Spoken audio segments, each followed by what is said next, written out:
আমাদের আজকের এই সংক্ষিপ্ত সমাবেশে আমাদের কর্মসূচি শেষ। পরবর্তীতে কোন মিছিলের প্রোগ্রাম আমাদের নাই। আমরা কোন মিছিল করবো না। আমাদের হেফাজত ইসলাম বাংলাদেশের ঢাকা মহানগরের যে যে জোন থেকে আগমন করেছেন, যে যে থানা থেকে আগমন করেছেন, যে যে ইউনিট থেকে আগমন করেছেন, আপনাদের সকলকে অনুরোধ করে বলব, আমাদের সমাবেশ শেষে আমরা কোন মিছিল করব না। যে এখান থেকে আগমন করেছেন, যেভাবে আগমন করেছেন, এভাবেই চলে যাবেন। একটি প্রধান বলতে চাই, সেই প্রধান হল আমি আবু ভারতের মহিলা বাংলাদেশের হাসিনা। এই তিনজন একই সূত্রে গাথা, তার মধ্যে কোনো পার্থক্য নাই।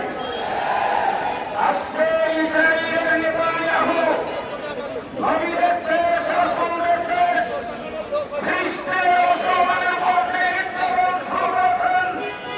পুরো বিশ্বের 200 কোটি মুসলমানের অন্তরে রক্তক্ষরণ সৃষ্টি হয়েছে। আজকে পুরো বিশ্বের মুসলিম রাষ্ট্রকে আমরা বলব, আপনারা ইসরায়েলের বিরুদ্ধে জেহাদের ডাকবেন। বিশ্ব মুসলিম আপনাদের সঙ্গে প্রস্তুত।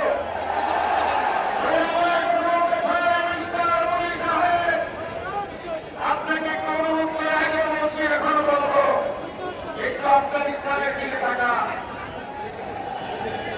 আমেরিকার মতো পরাশক্তি সাথে 70টা মিত্র শক্তি একত্রিত হয়ে 20 বছর চেষ্টা করে সেই জায়গা থেকে আমেরিকা সিঙ্গাপুরে বিদায় হয়ে গেছে।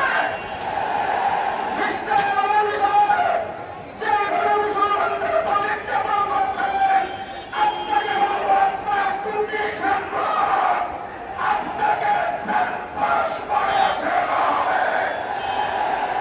আমরা বাংলাদেশের মুসলমান, বিশ্বের মুসলমান, যেইভাবে ভারতের মুসলমানদের উপর নির্যাতন চলছে, পরিষ্কার বার্তা দিয়ে দিচ্ছি, ভারত উদ্ধার করতে হয়ে যাবে, উদ্ধার করতে হয়ে যাবে। সংগ্রামী ছাত্রবন্ধুগণ, শেষ কথা বলতে চাই, 2013 সালের 17 চক্রে হেফাজত ইসলামের তসবিহওয়ালা, জায়নামাজওয়ালা, তাজ্জুদরত, জিকিররত, শেষরত, মুনাজাতরত মানুষগুলোকে কারেন্টের লাইট বন্ধ করে, অন্ধকার করে 1,54,000 গুলি চালানো হয়েছে। বাংলাদেশেও অনেক সংগঠনকে সন্ত্রাসের দায়ে বিরক্ত করেছেন, নিষিদ্ধ ঘোষণা করেছেন। বিশ্বের অনেক সংগঠনকে বিভিন্নভাবে, এমনকি জাতিসংঘ অনেক সংগঠনকে সন্ত্রাসের দায়ে নিষিদ্ধ করেছেন। আমি পরিষ্কার ভাষায় বলতে চাই, যাদের নিষিদ্ধ হয়েছে আন্তর্জাতিকভাবে বাংলাদেশে সমস্ত সংগঠনে যদি সন্ত্রাস একত্রিত করা হয়, শেখ হাসিনার রাত্রি সমান হবে না। আজকে জনসমুদ্রের ধারে পরিষ্কার ভাষায় বলতে চাই, যারা আজকে বাংলাদেশে যদি কোনো গোপনভাবে শেখ হাসিনা এবং আওয়ামী আবার এই দেশে প্রতিষ্ঠিত করতে চান, তাদেরকে বলতে চাই, আওয়ামী লীগের কোনো সংগঠন বাংলাদেশে থাকবে না, শেখ হাসিনার নেতৃত্ব বাংলাদেশে চলবে না।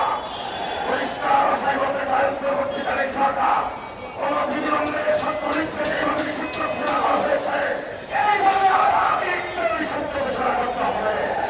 শেষ কথা বলবো, বেশিরভাগ চিড়িয়াখানা হত্যাকাণ্ড, 17 গণহত্যা, 2021 সালের গণহত্যা, 2021 আন্দোলনে আমার ছাত্রদল থেকে প্রাচীন মধুবনী গণহত্যা, সমস্ত হত্যাকাণ্ডের বিচার অনতিবিলম্বে করতে হবে, অনতিবিলম্বে করতে হবে।